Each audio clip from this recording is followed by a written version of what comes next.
특별히 오늘은 감사절입니다. 우리가 지난주에 공식적으로 광고를 했고 또 여러분들이 교회 달력과 우리 교회의 일정을 아시는 분들은 이미 한참 전부터 오늘이 맥주감사절인 걸 알았을 겁니다. 그리고 맥주감사절에 교회에 나오면서 이런 생각을 했을 겁니다. 작년에도 있었고 올해도 있고 또 내년에도 있을 이 감사절. 가면 감사에 대한 찬양 좀 할 것이고 목사님이 감사에 대한 말씀을 전할 것이고 조금 하고 똑같겠지, 지나겠지. 어떻게 보면 맞을 수도 있습니다. 신앙생활을 오래 하신 분일수록 감사절에 특별한 기대가 없이 그냥 작년에 있었던 또 그 전년도에 있었던 또 내년에도 있을 그런 감사절로 우리가 하나님 앞에 그냥 갖는 한 특별한 날 이렇게 생각할 수 있습니다. 그런데 제가 전할 말씀을 놓고 기도를 한 것은 이것입니다. 제가 감사에 대한 이야기를 오늘 감사절에 또 여러분들과 나누게 됩니다. 이것은 오늘 여러분들과 나누는 특별한 이야기입니다. 저도 감사절에 특별한 감사 이야기를 마땅히 해야 하고 또 이 말씀을 나눌 만한 제일 좋은 날이 바로 오늘입니다. 그런데 어떻게 보면 똑같은 감사절에 나누는 이야기지만 똑같은 이야기를 들을 때 이 은혜가 있고 또 다른 사람에겐 저 은혜가 있는 것 같이 오늘 전해지는 말씀이 나에게 주는 말씀으로 작년에 듣지 못했던 그 전년도에 듣지 못했던 하나님이 특별히 나에게 주는 감사의 말씀으로 내게 남겨지는 그 교훈과 깨달음이 있으실 수 있기를 예수님의 이름으로 축원을 드립니다.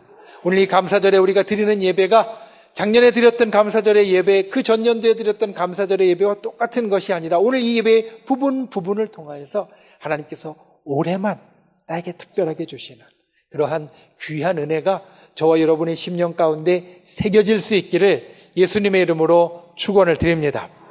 첫 번째 감사에 대해서 우리가 기억해야 될 것 이것입니다. 감사는 행복을 가져온다라는 것. 여러분, 감사는 행복을 가져옵니다. 이것은 비단 우리 믿는 사람들만 이야기하는 것이 아니라 믿지 않는 사람들도 이야기하는 겁니다. 감사하는 사람은 행복하다. 감사하는 사람은 건강하다. 감사하는 사람은 그 삶이 좋다. 믿는 사람뿐만 아니라 믿지 않는 사람들도 이런 이야기를 많이 합니다. 감사에 대한 여러 가지 연구나 감사에 대한 여러 가지 글들을 찾아보면 이런 이야기들을 우리들에게 계속 해주는 것을 우리는 볼 수 있습니다. 이번에도 하나를 찾아보니까 이렇습니다. 캘리포니아 주립대학교 샌디에고의 약학대학 거기에 있는 폴 밀스라는 교수가 감사가 도대체 사람의 몸에 어떤 영향을 주는지 연구를 했습니다. 약 186명의 남성과 여성을 뽑아서 질문지를 돌렸습니다. 그리고 그 질문지에는 얼마나 감사하는 삶을 살고 있는지 거기에 체크를 하게 했습니다. 삶을 살면서 하나하나 자기의 삶에 내가 얼마나 감사하는 태도를 보이고 있는지 그리고 나서 나의 심리 상태는 어떤지 기록하게 했습니다. 그랬더니 둘 사이에 분명한 상관관계가 있더라는 겁니다. 감사를 더하는 사람은 덜 우울하고 감사를 더하는 사람은 더 잠을 잘 자고 감사를 더하는 사람은 그렇지 않은 사람보다 훨씬 더 많은 에너지를 갖고 생활한다는 겁니다. 그뿐만 아니라 신체도 검사를 하니까 감사를 하는 사람은 염증 수치도 그렇지 않은 사람보다 낮고요. 감사를 많이 하는 사람은 플라고라고 해서 피 안에 혈관 안에 쌓이는 건강하지 못하게 하는 노폐물들도 훨씬 더 적게 나왔다라는 겁니다. 그래서 이런 결론을 냈습니다. 더 감사하는 태도를 가진 사람은 더 건강한 심장과 혈관을 갖고 있다. 그리고 연구를 여기서 그치지 않고요. 약 2달 동안 추적 연구를 했습니다. 감사를 덜 했던 사람들, 그래서 감사를 많이 하는 사람들보다 덜 건강했던 사람들에게 2달 동안 감사 일기를 쓰게 했습니다. 날마다 그달에 감사했던 것을 일부러 골라서 쓰고 적고 그리고 그것에 대해서 생각하게 만들었습니다. 그랬더니 2달이 지나서 보니까 그 전보다 심장도 훨씬 튼튼해지고 심장병의 발병 요인들도 확연하게 줄어드는 것을 찾을 수 있었다는 겁니다. 이런 이야기들은 우리가 감사에 대해서 찾을 때 많이 들을 수 있는 겁니다. 감사하는 사람은 기적을 경험할 수 있고 감사하는 사람은 보다 더 행복한 삶, 좋은 삶을 살 수 있다. 그런데 성경은 우리들에게 어떻게 이야기하는?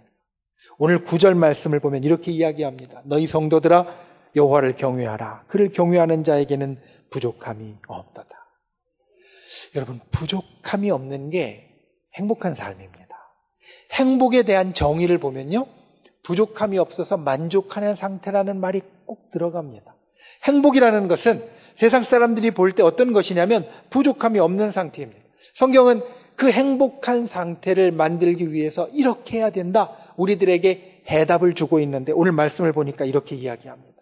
여호와를 경외하라. 그를 경외하는 자에게는 부족함이 없다. 그를 경외하는 자는 행복하다. 여러분, 여호와를 경외함이 우리의 행복을 만들어낸다라는 겁니다. 이게 성경의 해답입니다. 행복을 만들기 원하는 사람은 여호와를 경외하는 자가 되어야 한다는 겁니다. 그런데 이 경외함에 특별한 것이 있습니다. 지난 수요 예배 때 이 경외함에 대해서 우리가 보다 더 깊이 살폈었는데, 이 경외함에 대해서 이와 같은 이야기를 나누었습니다. 경외라는 것은 두려워하는 마음인데, 보통 두려워하는 마음은 두 가지 종류가 있다는 겁니다. 한 가지는 부정적인 두려움이고 또 한 가지는 긍정적인 두려움입니다. 가령 이것입니다. 우리가 어떤 일을 할 때 이걸 안 지키면 난 벌 받을 거야, 이걸 저지르면 내가 감옥에 갈 거야 라고 생각하는 두려움은 부정적인 두려움입니다. 그런데 긍정적인 두려움은 무언가 내게 나쁜 일이 일어날까 해서 갖는 두려움이 아니라 내가 좋은 일이 가질 것을 알면서도 갖는 두려운 마음, 이게 긍정적인 두려움이라는 겁니다. 사실 제가 설명을 하면서도 이게 참 어려웠습니다. 그런데 어제 새벽 예배를 드리면서 말씀을 풀면서 하나님이 깨닫게 하시는 것이 있어요. 예수님이 이 땅에 우리를 구원하기 위해서 오셨습니다. 믿으십니까? 예수님이 이 땅에 오셔서 우리들에게 주시는 것은 구원입니다. 그런데 예수님이 오셔서 또한 우리를 기다리고 있는 것, 예수님 때문에 우리를 기다리고 있는 것 중에 하나가 무엇이냐면 심판입니다. 예수님께서 우리를 구원해 주셨지만 또 예수님께서 우리에게 구원의 길을 열어주신 것 때문에 우리에게는 심판의 자리가 기다리고 있습니다. 마지막 때에 우리는 심판의 자리에 서야 합니다. 그런데 그 심판의 자리가 두려움의 자리인데, 우리에게 있어서는 그 두려움의 자리가 좋은 두려움의 자리가 되는 것은 그 심판이 우리 하나님의 사람에게 있어서는 이러한 것을 선포하는 심판이기 때문입니다. 어떤 것이냐면, 아무개는 구원받았다, 땅땅땅. 아무개는 천국으로 간다, 땅땅땅. 심판이 우리에게 있어서 지옥으로 보내고 우리에게 벌을 주는 심판이 아니라 심판이 우리의 구원을 선포하고 심판이 우리의 천국에 들어감을 확정해 주는 것이기 때문에 그 심판이 우리에게는 부정적인 두려움의 심판이 아니라 긍정적인 두려움의 심판이 되어진다는 겁니다. 하나님 앞에 경외함을 갖는 것은 바로 이것입니다. 하나님께서 나에게 잘 대해 주실 것을 알면서도, 나를 구원해 주실 것을 알면서도, 나를 저 천국에 보내실 것을 알면서도 내가 여전히 높여드리고 존중해드리고 두려운 마음을 갖는 것. 그리고 그러한 마음을 가진 사람이 하나님 앞에 갖는 삶의 모습이 있습니다. 여러분, 우리가 하나님을 긍정적으로 두려워한다면 내가 가지는 삶의 모습, 내가 하나님 앞에 돌려드릴 만한 것들이 있습니다. 여러 가지가 있을 겁니다. 사람마다 다 다를 겁니다. 그런데 사람마다 다 다른, 내가 하나님을 경외할 때 하나님 앞에 돌려드릴 것 가운데 빠지지 말아야 할 것, 중요한 것이 무엇이냐면 감사라는 겁니다.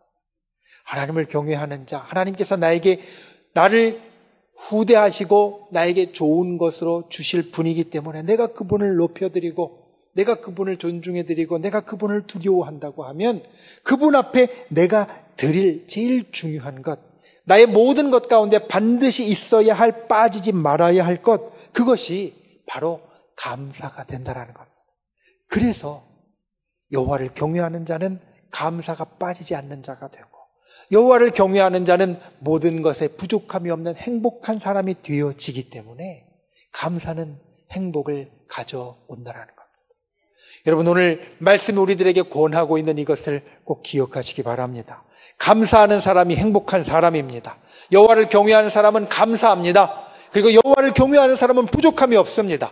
그래서 여호와를 경외하는 사람은 행복한데 여호와를 경외하는 사람은 감사하는 사람이기에 우리가 감사할 때 우리에게 행복이 온다. 이것을 기억하고 주님 앞에 감사할 수 있는 분, 하나님 앞에 경외함으로 날마다 감사를 돌려드릴 수 있는 분, 그래서 날마다의 삶이 행복한 저와 여러분이 되실 수 있기를 예수님의 이름으로 축원을 드립니다. 두 번째 기억해야 될 것, 감사를 찾아야 한다는 것. 오늘 말씀 10절 말씀을 보면 이렇게 이야기합니다. 젊은 사자는 궁핍하여 줄일지라도 여호와를 찾는 자는 모든 좋은 것에 부족함이 없으리로다. 두 존재가 등장합니다. 하나는 젊은 사자입니다. 젊은 사자는 여기에 왜 나오냐면요, 젊은 사자는 세상에서 가장 강한 존재를 말하는 겁니다. 세상에서 가장 힘이 있고 세상에서 가장 강력한 존재, 젊은 사자도 어떨 때가 있냐면 궁핍하여 줄일 때가 있는데, 여호와를 찾는 사람, 다른 한편에 나오는 존재입니다. 여호와를 찾는 사람은 어떠한 사람이 되어지느냐? 모든 좋은 것에 부족함이 없는 사람이 된다라는 겁니다. 두 존재와 두 가지 중요한 것이 나옵니다. 젊은 사자와 여호와를 찾는 사람. 그리고 젊은 사자는 궁핍하고 여호와를 찾는 사람은 부족함이 없다, 만족한다라는 것. 궁핍하다라는 것은 무엇을 뜻하냐면 무언가 모자란다라는 것을 뜻합니다. 젊은 사자도 무언가 모자랄 때가 있다라는 겁니다. 아니, 무언가 모자란 존재가 되어진다라는 겁니다. 그런데 여호와를 찾는 사람은 그렇지 않다. 여러분, 이 말씀이 믿겨지십니까? 여러분들 이렇게 묻겠습니다. 여러분, 주님을 믿으십니까? 여호와를 찾는 분이십니까? 오늘 우리가 예배하기 위해서 나와왔는데 주님을 만나기를 고대하십니까? 그러면 묻습니다. 여러분, 부족한 게 없으십니까? 아멘 하시는 분이 있는데 확실히 줄었습니다. 우리가 여호와를 찾는 사람이 되고요, 그리고 하나님 앞에 나와 하나님을 만나는 사람이 되어도 사실 분명한 것은 부족한 게 있습니다. 여러분, 배고프시죠? 부족한 겁니다. 내게 있어서 먹을 것이 지금 부족한 겁니다. 목마른 분도 있을 겁니다. 물이 부족한 겁니다. 나의 삶에 있어서 부족한 게 사실 항상 있을 수밖에 없습니다. 우리가 이 땅의 삶을 살아가는 데 있어서 모든 것이 풍족한 삶은 사실은 있을 수 없고, 또 행여 정말 행운이 있게도 모든 것이 나에게 풍족하게 다 채워진다고 해도 그 채워진 사람도 다른 부족한 게 생기기 마련입니다. 그러니 사실은 이 땅에 사는 모든 존재는 다 부족한 게 있는데, 오늘 말씀이 이야기하는 것, 여호와를 찾는 자는 부족함이 없다. 이게 무슨 말씀인가? 묵상하며 도대체 주님, 저도 여호와를 찾는 사람 목사인데 저도 때로 부족한 게 있는데 도대체 이 말씀의 뜻이 무엇입니까? 묵상하고 찾으면서 주신 깨달음이 있습니다. 여러분, 우리는 하나님을 찾는 분이십니다. 찾는 사람입니다. 저와 여러분은 하나님을 찾는 존재입니다. 그런데 여러분, 하나님이 보이십니까? 하나님이 보이십니까? 하나님은요, 형상과 형태도 만들지 말라고 하셨고 우리 눈에 사실은 보이는 분이 아닙니다. 그런데 우리 눈에 보이지 않은 하나님 우리는 찾습니다. 그리고 우리는 믿습니다. 그리고 그분으로 인하여 만족합니다. 그러면 보이지 않는 하나님을 찾고 보이지 않는 하나님을 믿고 보이지 않는 하나님으로 만족할 수 있으면 내게 손에 주어진 것만으로 내가 만족하고 내게 손에 주어진 것만으로, 내 눈에 보이는 것만으로 내가 좋다라고 말하는 사람이 아니라, 우리는 내 손에 주어지지 않았어도, 내 눈에 보이지 않아도, 지금 내게 주어지지 않았어도 그것으로 부족하지 않다라고 만족할 수 있는 사람이 되어진다라는 겁니다. 이 둘의 관계가 그렇습니다. 여호와를 찾는 자는, 내 눈에 보이지 않는 여호와를 찾고 믿는 자는 내 손에 주어지지 않은 것으로도 내가 부족하다고 불만족하다고 이야기하는 자가 아니라, 내 손에 없지만 나는 만족하고 나는 감사하고 나는 행복하다고 말할 수 있는 사람이 된다라는 겁니다. 데일 카네기는 그의 고전적인 저서인 인간관계론에서 이렇게 이야기를 했습니다. 사람 사이의 관계의 가장 기본적인 원칙의 하나는 감사를 표현하는 것이다. 진실된 감사를 표현하는 것이 사람 사이의 관계에서 가장 기본적인 것 가운데 하나다. 그런데 여러분, 이 감사는 그냥 주어지는 것이 아닙니다. 오늘 말씀의 제목이 무엇입니까? 오늘 말씀의 제목이 감사를 찾는 행복한 사람. 이렇게 반문할 수 있을 겁니다. 목사님, 감사는 내게 주어지는 거지 감사를 내가 어떻게 찾습니까? 내게 좋은 일이 생기면 내가 감사할 수 있는 거고 누군가 나에게 좋은 일을 해주면 내가 감사하는 거지 내가 어떻게 감사를 찾습니까? 그런데 그게 아닙니다.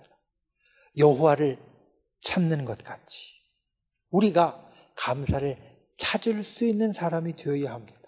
오늘 우리가 읽은 말씀, 이어지는 11절 말씀에 보면 여호와를 경외함에 대해서 이렇게 이야기합니다. 내가 여호와를 경외하는 법을 너희에게 가르치리라. 여호와를 경외하는 자는 행복한 사람이 된다라고 했는데 여호와를 경외하는 것을 가르치리라 말씀합니다. 무슨 말씀이냐면 우리 편에서는 배워야 한다라는 겁니다. 그리고 그것을 훈련하고 연습해야 된다라는 겁니다. 감사도 마찬가지입니다. 내가 배우지 않고 훈련하지 않고 연습하지 않으면요, 아까 이야기한 것처럼 내가 그냥 좋은 일이 있을 때만 감사할 수 있을 겁니다. 내게 어떤 괜찮은 일이 생길 때만 감사할 수 있을 겁니다. 그런데 돌려서 이야기하면 내가 감사할 때 행복하다고 했는데 좋은 일이 안 나타나면 난 행복한 사람이 못 되는 겁니다. 좋은 일이 내게 주어지지 않으면 나는 행복한 사람이 될 길이 없는 겁니다. 그런데 오늘 말씀은 여호와를 찾는 자는 그렇다라고 말씀한 것 같이 우리가 감사를 찾을 때, 감사를 연습할 때, 감사를 훈련할 때 우리가 행복한 사람이 되어지고 부족함이 없는 사람, 만족하는 사람이 되어질 수 있다라는 것. 마치 이와 같습니다. 우리가 건강한 몸을 가지려면 어떻게 해야 됩니까? 운동해야 됩니다. 건강한 몸을 가지려면요, 좋은 것 먹는 걸로 되는 게 아니라 운동이 더 효과적입니다. 운동하지 않고는 건강한 몸을 기대할 수 없습니다. 행복도 마찬가지라는 겁니다. 감사를 연습하지 않고는, 감사를 훈련하지 않고는 행복에 이를 수 없다. 이렇게 말합니다. 운동하지 않고 건강한 몸을 기대할 수 없는 것처럼 감사를 연습하지 않고는 행복에 이를 수 있는 방법이 없다. 세상의 이야기입니다.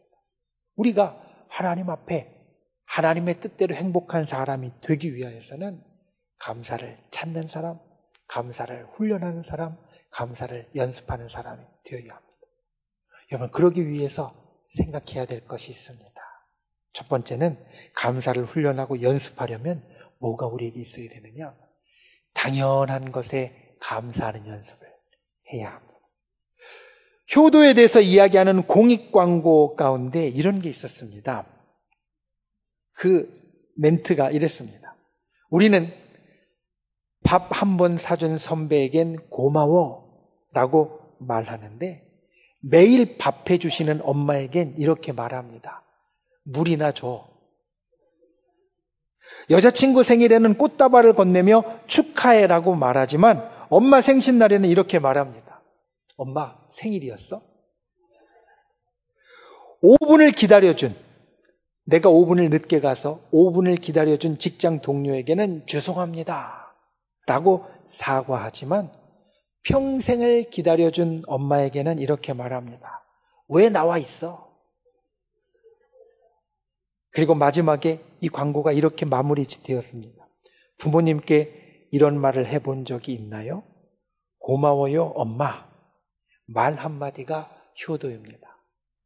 공익 광고였는데 그런데 거기에서 우리가 여러 가지를 생각할 수 있습니다. 우리는 살면서 당연하게 여기는 많은 것이 있습니다. 조금 전에 이야기 드린 것도 너무나 당연한 게 있었습니다. 엄마는 내게 밥 해주는 사람. 밥을 주면 물도 줘. 이야기하는 겁니다. 엄마는 내가 늦으면 항상 집 앞에 나와서 기다리는 사람. 그런데 짜증나니까 왜 기다렸어? 이야기한다는 겁니다. 내가 어디에 갈 때 약속에 5분 늦으면 그 사람에게는 정말 미안하다고 사과하는데 평생을 기다려준 엄마에게는 너무나 당연하게 여기는 이와 같은 것이 우리에게 있어서 감사를 연습하는 데 제일 좋은 게 되어집니다. 그 감사한 걸 우리가 알고 감사하다라고 말할 수 있어야 합니다. 교회도 마찬가지입니다. 우리가 주일날 예배 드릴 수 있는 이 교회당이 있다라는 것, 내가 앉을 수 있는 의자가 있다라는 것, 감사한 겁니다. 그리고 주일날 와서 볼 목사님이 있다는 것도 정말 감사한 겁니다. 당연한 게 아닙니다. 저한테도 마찬가지입니다. 주일날 제가 말씀을 전할 때 그 은혜를 함께 나눌 성도님들이 있다는 게 저한테는 정말 감사한 겁니다. 당연한 게 아니라 감사한 게 되어진다는 겁니다. 여러분, 당연한 것에 감사할 수 있는 분들 되시기를 바랍니다. 감사를 연습하는데, 감사를 찾는데 어디서부터 찾느냐? 내가 정말 너무 당연하게 생각했던 것, 내 옆에 있는 남편이나 내 옆에 있는 아내나 내 집이나 또 내가 가진 모든 것들, 정말로 너무나 당연했던 그것들에 감사합니다 라고 이야기할 수 있는 그러한 저와 여러분이 될 수 있기를 예수님의 이름으로 부탁을 드립니다. 오늘 예배가 끝나고 일어서서 나가면서 옆에 있는 분들에게 다시 한번 감사의 이야기를 꼭 하십시오. 그분이 내가 너무나 당연하게 여겼던 나의 엄마, 나의 아빠였다면 더더욱이 꼭 감사하다라고 이야기할 수 있는 귀한 분들이 되시기를 바랍니다. 감사를 연습하는 데 있어서 또 하나 우리가 생각해야 될 것이 있습니다. 그것은 무엇이냐면 없는 것이 아니라 있는 것에 감사해야 된다는 겁니다. 없는 것을 바라보면요, 불평만 나옵니다. 그런데 있는 것을 바라보면 감사가 나온다는 겁니다. 지난 주간에 우리 교단의 한 목사님의 아버지가 돌아가셔서 조문을 갔습니다. 가서 이야기를 하는데 이런 말을 하는 겁니다.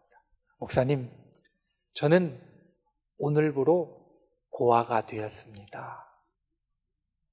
그 목사님의 어머니가 작년에 소천하셨고, 그리고 아버지가 이번에 소천하셨습니다. 그런데 그 아버지가 사실 몸이 굉장히 안 좋으셨습니다. 치매가 상당히 심각해서 사실 아들도 못 알아보고 병원에 입원해서 꼼짝도 못하는 상황이었기 때문에 사실 자기는 그 아버님에 대해서 크게 생각하지 않고 있었다라는 겁니다. 언제 돌아가셔도 이상하지 않을 것 같은 그런 상태였고 상황이었기 때문에. 그런데 그냥 그렇게 생각하고 있다가 막상 돌아가시니까 갑자기 이제는 어머니도 아버지도 다 하늘나라에 가서 나는 아무도 없는 고아가 되었구나. 사실 60이 다 되셨기 때문에 부모님이 안 계셔도 이상하지 않을 나이였지만 그렇게 이야기하시는 것을 듣고 우리가 정말 생각해야 될 것이 이것이구나.